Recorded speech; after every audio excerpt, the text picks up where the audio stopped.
Implicações da lei.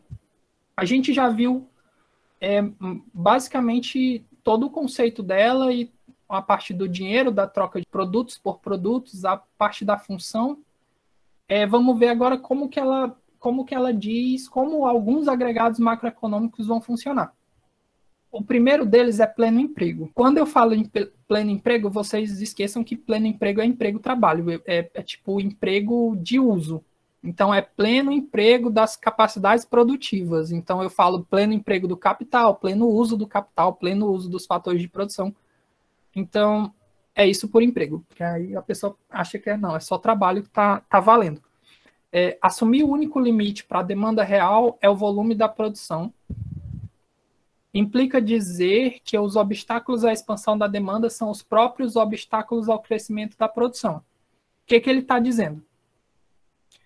Que o único jeito o único limite que eu tenho para crescer de verdade é se eu tiver obstáculos para produzir. Se me tiver faltando insumos, se tiver faltando força de trabalho, se eu tiver esses meios, eu consigo usar todos eles para produzir, porque vai gerar renda e eu vou conseguir sempre realimentar o ciclo.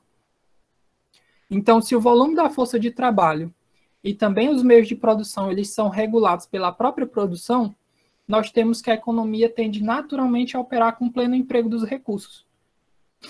Então, caso houvesse, seja de capital ou força de trabalho, excesso de qualquer um desses, os recursos eles seriam deslocados para o ramo na qual existe a demanda para absorver produção adicional e assegurar o lucro.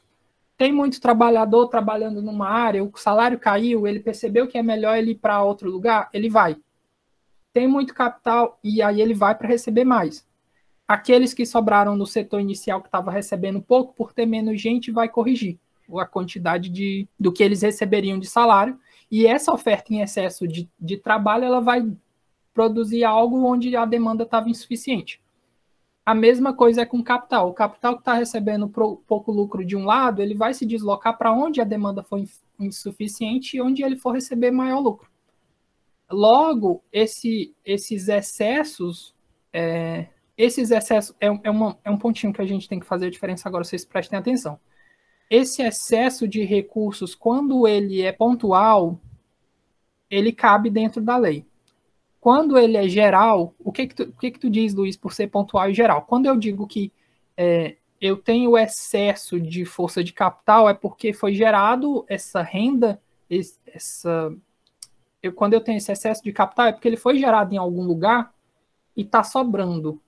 Mas macroeconomicamente, ou seja, o excesso geral, ele não existe, porque isso implicaria dizer que o volume desse capital ou o volume dessa força de trabalho, eles crescem junto.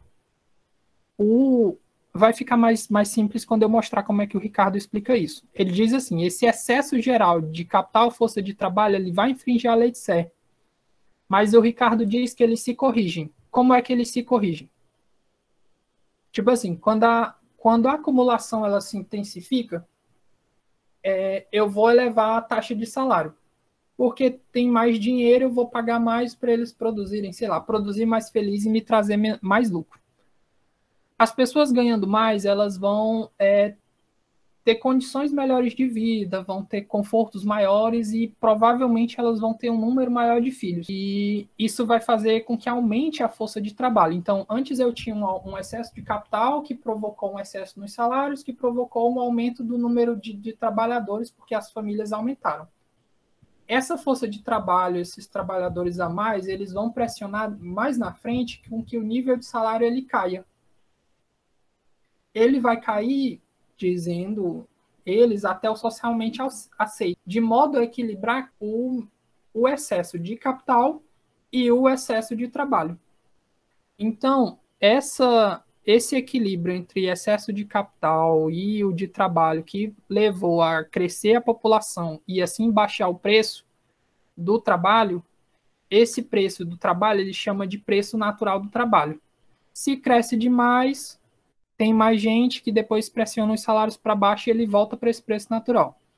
Esse seria a hipótese pelo Ricardo para manter a lei de ser eficiente e dizer que não existe excesso de capital ou trabalho de modo geral, não, em vez de pontual.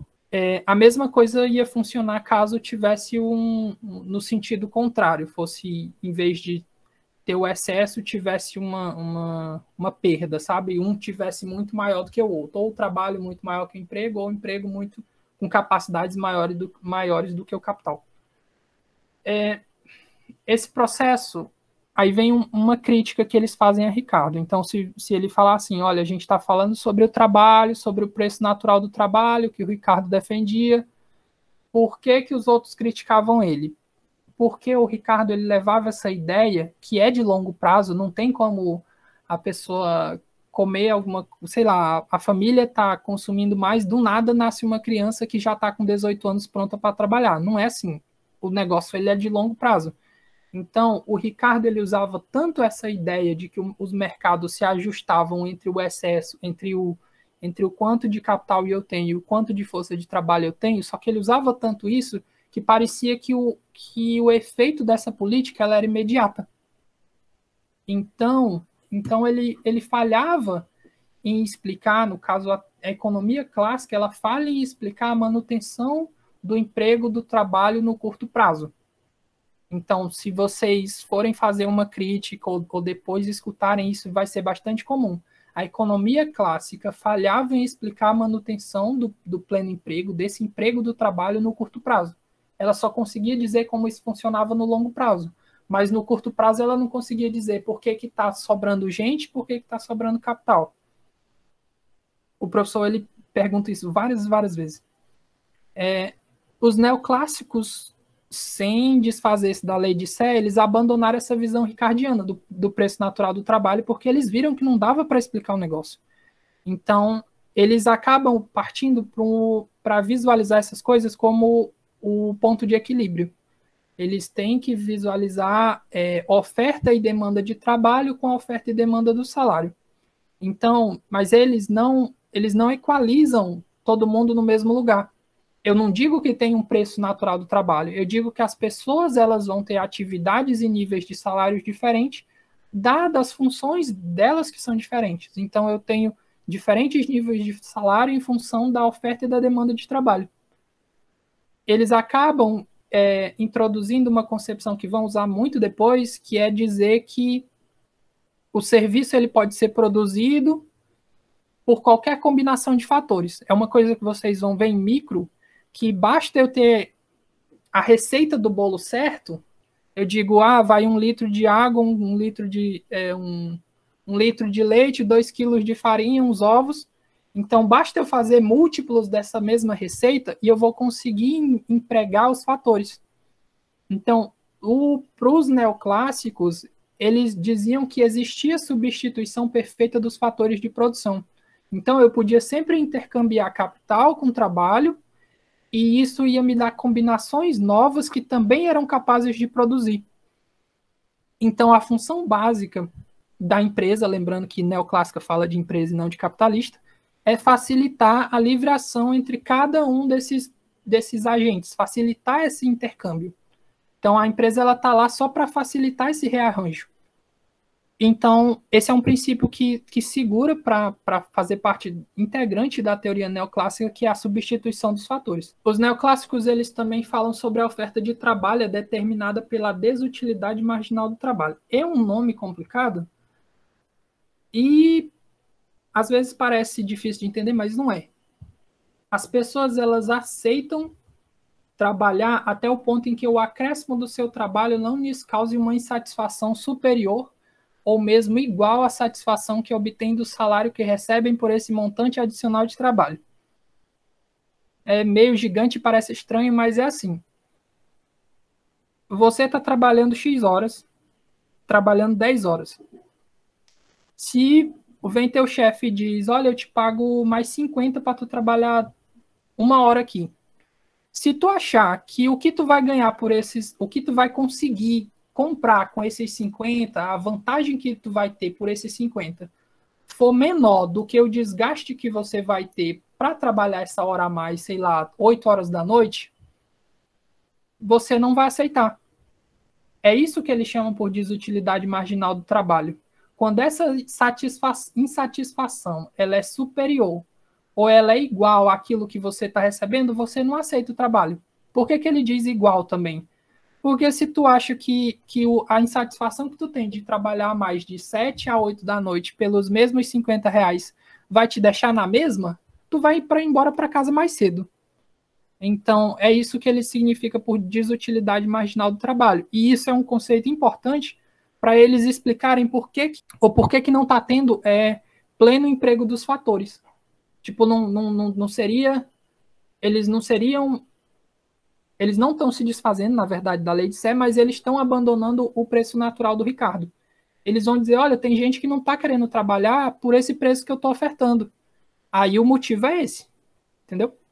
Já a demanda da força de trabalho é determinada pela produtividade marginal do trabalho, que as empresas só vão contratar até o ponto em que ela pagar mais para ter uma pessoa nova ou para essa pessoa trabalhar mais, produza um resultado de lucro maior. Então, se eu vou gastar mais 100 para botar alguém para trabalhar mais horas e o que essa pessoa vai conseguir produzir só vai me fazer ganhar mais 100, eu não gasto. Eu não vou ter esse trabalho. Então, é isso que ele diz por produtividade marginal. Se eu pagar 100 para a pessoa me ganhar 200, eu contrato. Se eu pagar 100 para ela me ganhar 100, eu não quero treta. Então, essa é a ideia da produtividade marginal do trabalho. Como existem infinitas combinações de fatores de trabalho e capital, pode-se aumentar o volume de emprego, mesmo que o estoque de capital fixo permaneça inalterado. Aí você pergunta assim, como é que ele vai aumentar se o estoque de capital fixo permanece o mesmo?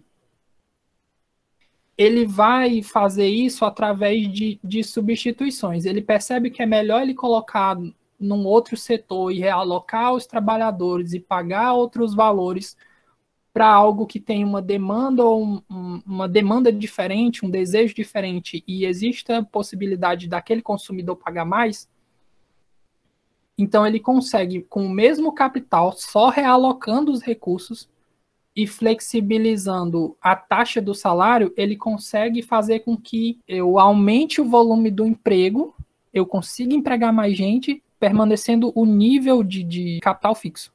Então, isso é outra implicação, que sempre um mecanismo de obtenção e preservação do pleno emprego, é a perfeita flexibilidade da taxa de salário. É que nem quando o Newton diz, anote isso aí, o mecanismo à obtenção da preservação do pleno emprego por os clássicos é a perfeita flexibilidade da taxa de salário. Se eles não tiverem como flexibilizar o salário, eles não vão ter como fazer com que esse pleno emprego se preserve. Eu repito. Percebe que os neoclássicos eles falavam que eu tenho como intercambiar esses fatores e fazer de modo com que eles me produzam de forma diferente. Eu tenho como garantir o pleno emprego, mas a condição para garantir esse pleno emprego é que os salários eles sejam perfeitamente flexíveis. Se meu capital não está aumentando e eu não tenho como pagar, mais, o jeito seria diminuir de outros setores, entendeu? Eu tenho que fazer esse rearranjo de salários para conseguir fazer com que eu atenda um setor que tem uma demanda menor ou que tem uma demanda maior. Então, eu consigo empregar todo mundo com tanto, eles dizem, eu consigo empregar todo mundo com tanto que eu consiga flexibilizar o salário. É mais ou menos a mesma ideia que o Temer disse para a reforma trabalhista. Se eu conseguir cortar os custos dos salários, a gente emprega todo mundo. Aí você vê, tipo assim, não é plenamente isso, mas é o argumento que os neoclássicos usam para defender a preservação do pleno emprego. É esses pontos. Para a oferta de trabalho, eles vão, para explicar essa falta ou não do pleno emprego, eles vão falar da desutilidade marginal do trabalho, que é o quanto a pessoa está disposta a receber e trabalhar. produtividade marginal do trabalho, que é o quanto a empresa está disposta a contratar, porque ela acha que o trabalhador vai render ou não, e a possibilidade de se flexibilizar o salário. Então, se as pessoas elas aceitariam trabalhar por uma certa quantidade, o ideal era que assim fosse feito, e eu consigo realocar o meu capital para onde ele for mais necessário. Então, se eu conseguir flexibilizar o salário, para os neoclássicos eu tenho como garantir o pleno emprego. Beleza? Os neoclássicos que são adeptos da lei de Sé, eles dizem que o desemprego ele só acontece porque ele é uma normalidade. E a culpa dessa normalidade é porque ele não dá livre acesso aos mecanismos do mercado. Vem o governo e diz, olha, não pode por isso, por isso. Entendeu? Então, eles dizem que se tá tendo desemprego, a culpa não é o mercado. É só uma normalidade que foi causada externamente. Então, a lei de Sé, ela permanece.